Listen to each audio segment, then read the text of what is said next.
يا ستار يا رب، يا ستار يا رب، يا ستار يا رب. الجو زمن كده ليه؟ ده انا جسمي بينز عرق. ليه الجو حر قوي كده؟ عمرك سألت نفسك ليه درجة الحرارة في مصر بقت عالية قوي كده؟ لو فتحت حنفية المية بتنزل منها مية سخنة. ايه السر العجيب ده؟ ومحافظة أسوان سجلت 50 درجة مئوية، ودي كانت أكبر درجة مئوية سجلتها محافظة في مصر. والقاهرة بتسجل درجة حرارة فوق ال 40 درجة كل يوم، 43، 42، 44.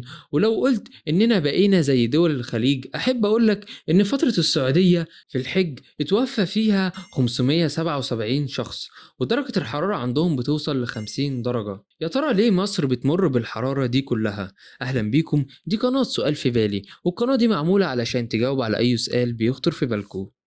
في السنوات الأخيرة كانت درجة الحرارة في مصر بتزداد سنة عن سنة، ومع مرور السنين وصلت درجة الحرارة ل50 درجة مئوية في أسوان في الصيف، ودي درجة حرارة عالية جدا. هتقولي أيوة، إيه الجديد في الموضوع؟ هقولك أشعة الشمس زادت على مصر. هتقولي يعني قربنا من الشمس؟ أقولك مش بتتحسب كده، ولكن ده بسبب ميلان الأرض للشمس، وده زود من درجة الحرارة اللي بتوصل للأرض، وده طبعا خلى درجة الحرارة عالية قوي. سبب زيادة درجة الحرارة هو الاحتباس الحراري. هتقولي ايه هو الاحتباس الحراري؟ هقولك ده بيحصل لما تتجمع الغازات زي اكسيد الكربون وغاز الميثان. الغازات دي بتسمح لأشعة الشمس بالدخول الغلاف الجوي، وبتعمل على احتباس الحرارة اللي بتنعكس من سطح الأرض مرة تانية نحو الفضاء. خليني أشرح لك أكتر النقطة دي، لأن الكلام ده مهم جدا. زي ما قلت لك، الاحتباس الحراري بيحصل نتيجة تراكم الغازات، لكن الغازات دي بتيجي منين؟ أول حاجة غاز أكسيد الكربون، وده بيكون سبب احتراق الوقود والفحم والغاز الطبيعي، وده بيكون غاز سام. هتقولي ايه الاستفادة من حرقه؟ هقولك بيستخدم في توليد الطاقة والنقل والمواصلات. ايه ده؟ ايه الحر ده؟ كمان من الحاجات المهمة إزالة الغابات زي قطع الأشجار، لأن الأشجار كانت بتمتص غاز أكسيد الكربون. عشان كده بنلاقي المناطق الصحراوية بيكون فيها درجة حرارة عالية زي الأقصر وأسوان.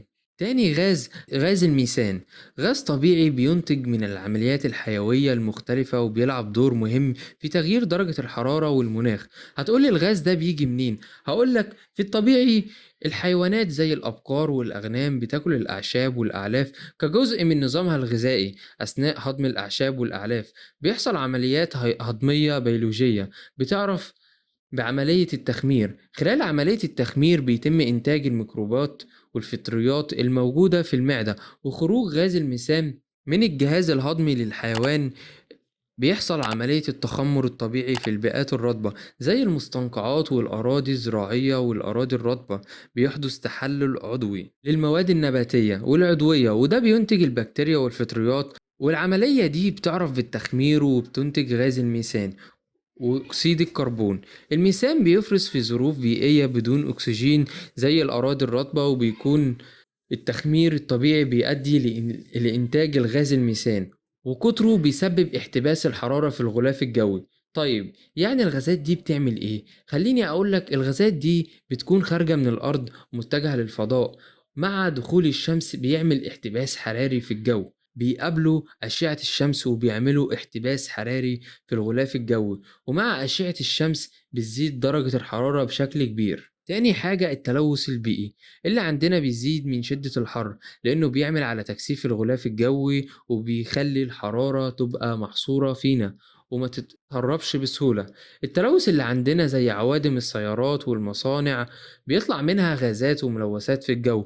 الغازات دي بتشتغل زي الغطا، بتخلي الحرارة اللي بتدخل من الشمس تفضل محبوسة في الجو وما تعرفش تخرج بسهولة، يعني كأننا لابسين بطانية في عز الصيف. الغازات دي بتسخن الجو حواليها وبتخلي درجات الحرارة تعلى أكتر وأكتر. مثلا لما عربيات كتير بتشتغل وتطلع عوادمها في نفس الوقت، الجو بيبقى حر جدا بسبب التلوث ده، وده بيخلي الحر يبقى شديد وصعب نتحمله. التلوث ده مش بس بيسخن الجو، كمان بيزود شدة الموجات الحارة اللي بنحس بيها في الصيف. فبنلاقي إن الحر بقى لا يطاق، لأن التلوث بيحبس الحرارة حوالينا وبيخليها تزيد أكتر وأكتر. تالت حاجة، الأراضي الصحراوية اللي عندنا بتلعب دور كبير في زيادة الحر. الصحراء بطبيعتها بتسخن بسرعة جدا تحت الشمس، وده بيخلي الجو حوالينها بيبقى سخن جدا. لما الشمس تضرب على رملة الصحراء طول النهار، الرملة بتمتص الحرارة بسرعة وبتسخن، بتبدأ تطلع الحرارة دي للجو. لكن في الصيف الحرارة دي بتكون عالية جدا وبتفضل موجودة في الجو لفترة طويلة. ده بيخلي الأماكن اللي جنب الصحراء تبقى حارة جدا.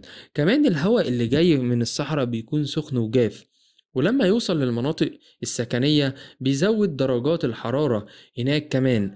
كل ده بيخلي الجو حر جدا وبيزود من الإحساس بالحرارة الشديدة في المدن. يعني ببساطة الأراضي الصحراوية بتكون زي سخان طبيعي بيسخن الجو حوالينها، وده بيخلي الحر يبقى لا يطاق. ودي كانت الإجابة على سؤال النهاردة، ليه الجو حر أوي كده السنة دي في مصر؟ ولو عندك أي سؤال ياريت تكتبه لنا في التعليقات. متنساش تعمل اشتراك في القناة، قناة سؤال في بالي، والقناة دي معمولة علشان تجاوب على